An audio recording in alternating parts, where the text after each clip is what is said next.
La Fondation Rivière considère qu'il est extrêmement important de réagir à ce projet de loi-là qui va avoir des conséquences à très long terme sur la population. Malheureusement, on est là face à un projet de loi assez complexe qui modifie un très grand nombre de lois et c'est comme si en catimini, on était en train d'ajuster la loi du Québec aux besoins de l'entreprise privée et des promoteurs. Donc, mardi prochain, on va se rendre à l'Assemblée nationale, à la commission, puis on va dire au gouvernement, faites extrêmement attention à ce que vous faites. Vous êtes en train d'ouvrir une véritable boîte de Pandore qui va créer une foule de nouveaux besoins industriels qui va faire en sorte que les entreprises vont aller solliciter les gens, solliciter les communautés pour être capables d'avoir le droit d'accès à leur territoire à des fins de production énergétique. Actuellement, des projets industriels émergent déjà. On est sollicité par les gens de l'Abitibi pour être capable de s'impliquer sur le dossier de nouveaux barrages sur la rivière Kippawa. On est sollicité actuellement par les gens sur la rivière Gatineau pour être capable de stopper un projet de 2 barrages qui correspondraient aux 100 MW de puissance.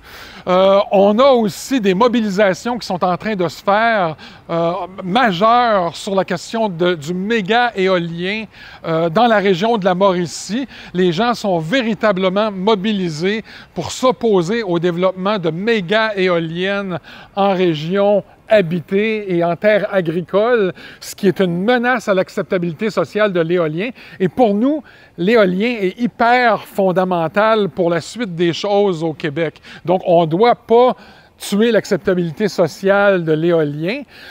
Les gens doivent s'impliquer et les gens s'impliquent déjà sur les enjeux énergétiques. Et actuellement, on n'a pas invité les gens principalement concernés par les enjeux à la commission. Donc, la Fondation Rivière va leur donner un espace pour s'exprimer sur les conséquences. Vous aussi, vous devez vous exprimer. Il y a une manifestation qui s'organise dans 2 semaines sur les enjeux. Le 27 septembre, pour l'avenir de la planète, mettez l'enjeu du projet de loi 69. On a jusqu'en décembre pour travailler sur ce projet de loi-là.